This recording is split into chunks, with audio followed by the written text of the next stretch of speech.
Hello everyone, welcome back to my YouTube channel. મારું નામ કૃષ્ણા છે અને આજે આપણી સાથે હિતેશ ડોંગા છે, જે કસ્તુરબા કેફે છે એમના ઓનર છે અને એમણે વિદ્યાપીઠમાંથી જર્નાલિઝમ કર્યું છે અને મેં મારું એમએડ છે એ વિદ્યાપીઠમાંથી કર્યું છે. તો આજ આપણે હિતેશ ડોંગા સર સાથે વાત કરવાના છીએ અને એમનું જે આ કેફે છે ત્યાં ઘણા બધા લોકો જમવા માટે આવે છે અને અહીંયા સાત્વિક ભોજન મળે છે. તો આપણે સર સાથે વાત કરી અને પહેલાં સર, પ્રશ્ન મારો એમ છે કે તમને આ વિચાર ક્યાંથી આવ્યો કે આવું સાત્વિક ભોજન છે એ ચાલુ કરવું જોઈએ? અમે અમારો અભ્યાસ પૂરો કર્યો એ પછી ગુજરાત વિદ્યાપીઠનું કેન્ટીન રન કરતા હતા. ત્યારે અમને ઘણા બધા એવા રિવ્યૂ આવતા હતા કે બહારથી જે લોકો આવતા એને લોકોને અમારું ભોજન વધારે પસંદ આવતું. બરાબર. એ લોકોને સસ્તું પણ લાગતું અને સાત્વિક પણ લાગતું. એટલે ત્યારથી એ લોકો તરફથી એવા રિવ્યૂ આવેલા કે તમે બહાર પણ આ એક પ્રકારની કંઈક સર્વિસ અમને પ્રોવાઈડ કરો.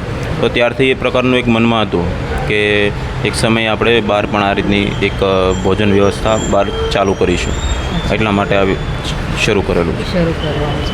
તો તમે સર જણાવશો કે અહીંયા મતલબ કેવા પ્રકારનું ખાવાનું હોય છે અને ડીશમાં અને જે ખાવાનું હોય છે એમાં મતલબ કેટલી આઇટમ્સ હોય છે, પૈસા કેટલા હોય છે? અને આમ જોવા જઈએ તો હું અહીંયા પણ જમેલી છું, તો અહીંયા અફોર્ડેબલ પ્રાઇસે મળે છે. અને તો સરને જ આપણે પૂછીએ કે ખાવાનું કેવી રીતે હોય છે અને મેન્યુ જે હોય છે એ કેવી રીતે એમને સેટ કર્યું છે અને એમના વિશે આપણને સર જણાવશો. આપણા મેનુમાં તો એકદમ સિમ્પલ ગુજરાતી જ છે. રોટી, સબ્જી, ખીચડી કઢી, દાળ ભાત છે, જે આપણે ડેઈલી રૂટીન ગુજરાતી જે આપણે લોકો ખાતા હોઈએ એ ગુજરાતી ડિશ જ છે. એમાં કોઈ ખાસ એટલું બધું મેનુમાં છે નહીં. પણ આ જે વસ્તુ છે એ મેઇન બજારમાં આપણે જેમ કે સ્ટુડન્ટ્સ છે, નોકરી કરતા માણસો છે, એ લોકોને આ પ્રકારની વસ્તુ અવેલેબલ ઓછી હોય છે અને ગુજરાતી ડિશના નામે ઘણી બધી વસ્તુ પીરસાતી હોય છે. એટલે અમને લાગ્યું કે આ વસ્તુનું વેક્યુમ એક છે કે લોકોને ગુજરાતી થાળીનું બેનર મળે છે પણ ગુજરાતી ટેસ્ટ કે રિયલ ઘરનો ટેસ્ટ જે જોઈએ મળતો નથી. એટલે એકદમ સિમ્પલ મેનુ સાથે જ અમે ચાલીએ છીએ અને લોકોને આ વધારે પસંદ છે. લોકોને લાગે છે કે આપણે જે ઘરે બહાર આવીને જે મિસ કરીએ છીએ ખાવાનું એ અહીંયા આપણને ફૂલફિલ થાય છે. બરાબર. તો અહીંયા જે કસ્તુરબા કેફેમાં જે ખાવાનું મળે છે એમાં એકદમ સાત્વિક ભોજન હોય છે. તમને એટલું તેલવાળું, તીખું અને પછી એકદમ સિમ્પલ જેવું આપણે ઘરે ખાતા હોઈએ છીએ ને, શાક રોટલી, પછી છાશ, પાપડ ને એવું બધું અહીંયા ખાવા મળે છે.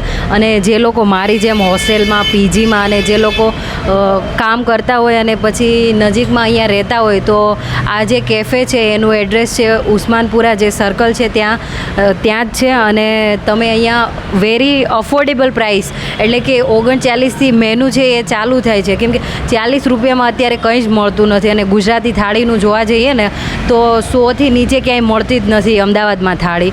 તો જે ડોંગાભાઈ કામ કરી રહ્યા છે એ એકદમ સારું છે.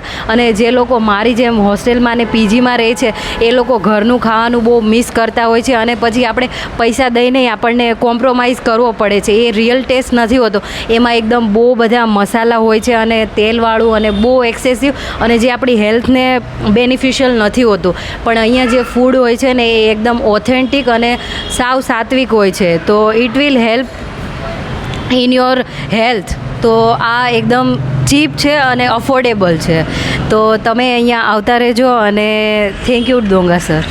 Thank you.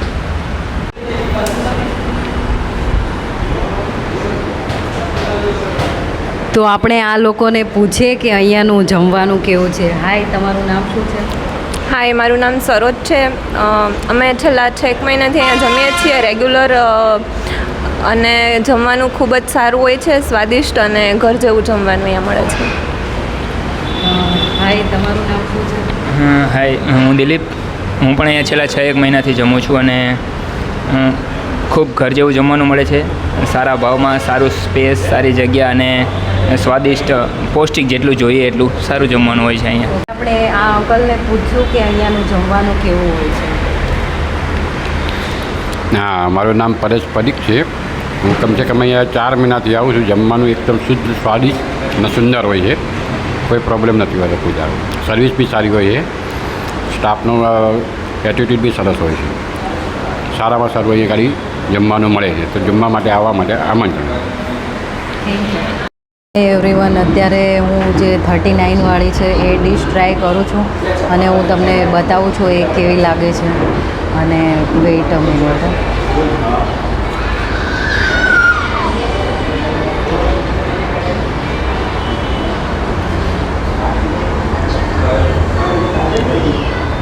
વાળી ડીશ છે. આમાં એક શાક છે, ડુંગળી છે, મરચાં છે, 3 રોટલી છે, જોડે છાશ પણ છે.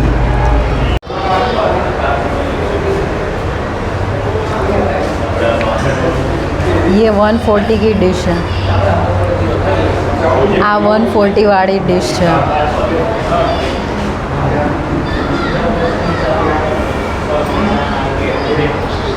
એમાં દાળ છે, પછી આ સ્વીટ છે, ગુલાબજાંબુ, પછી ભજીયા છે, શાક છે, બીજું શાક છે, આ સબ્જી છે અને આ કઠોળ છે, પછી ભાત છે, રોટલી છે, પાપડ છે અને સલાડ પણ છે, છાશ પણ છે.